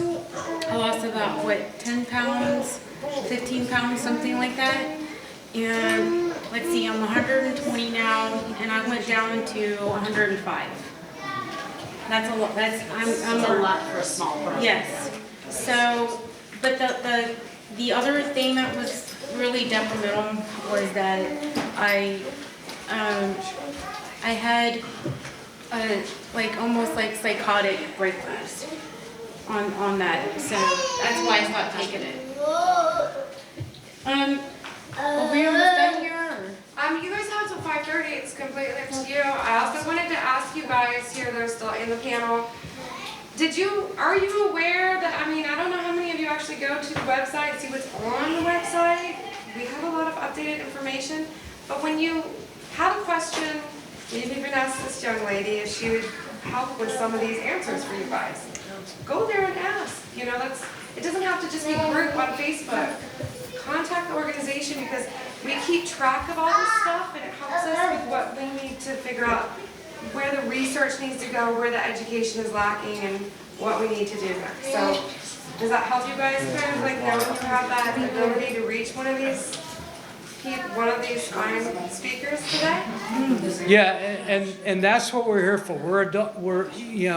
We want to give you parents as much comments about the future as we can. Maybe you Because have private with questions, that's okay. yeah, I mean, go ahead. Do y'all pray? Do y'all pray in here? Any of y'all? A little bit? Okay, well, I do. I don't practice any certain kind of religion. I'm just a spiritual person, but I do believe in the power of prayer. And so one of the things that I say is a prayer is I say, dear Caesars, I bless you and send you to the sacred land to be forgiven and never return again. Amen. Okay, I'm saying that all the time, and I really do believe the energy you send out will come back to you. And so I just wanted to share that prayer with you. Again, it says, dear Caesars, I send you to the sacred land to be forgiven and never return again. And if you want me to write that down for you, just let me know. I'd be more than happy to. Anything else? Did we answer our questions adequately enough? Wonderful. Great. Yeah. Was this very beneficial to you guys? I want to thank all of you guys. I know that this is nerve-wracking, you know? It's very nerve-wracking. And Heather Lee, when I met her, dove into this. Like, she just wanted to help everybody that she could. And I love her spirit, and the more you get to talk to her, you're going to love her spirit, and her energy just radiates. And Paul, just an amazing person. I mean, everything that you've accomplished, I'm so proud of you, and I'm so glad that I can call you a friend, and my new friend. Thank you. Awesome. You guys, thank you.